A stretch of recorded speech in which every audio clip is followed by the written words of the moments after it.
Nú ætlum við aðeins að skoða leiðara og einangrara. Þegar við erum að tala um rafmagn, þá skiptast efni í tvo hópa, hvort þau leiða rafmagn eða ekki. Síðan leiða þau rafmagn, þau sem leiða rafmagn leiða það svo misvel. Besti rafleiðarinn er silfur. Síðan kemur gull og svo kopar. Flestir vírar sem við notum í rafmagnstækjum eru úr kopar. Þó að silfur og gull séu betri leiðarar, þá eru silfur og gull miklu dýrari. Og kopar er nógu góður leiðari og ódýr, þess vegna notum við hann. Í mjög dýrum raftækjum, eins og til dæmis í símum, er oft pínu gull eða silfur. En það er svona til þess að leiða rafmagn á svona mikilvægum stöðum í tækinu.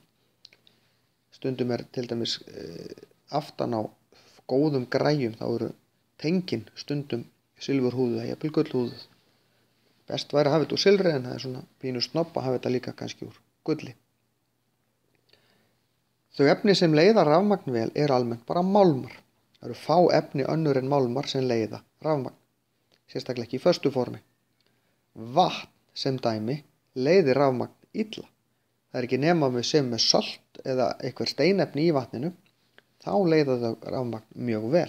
Hreint vatn leiðir rafmagn mjög illa eða alls ekki. Efni sem eru einangrarar, efni sem leiða rafmagn ekki, það er til dæmis plast, gúmmí. Utanum alla rafmagnsvíra er plast eða gúmmí, eða einhver blanda af því. Tré til dæmis leiðir rafmagn illa og þess háttar efni.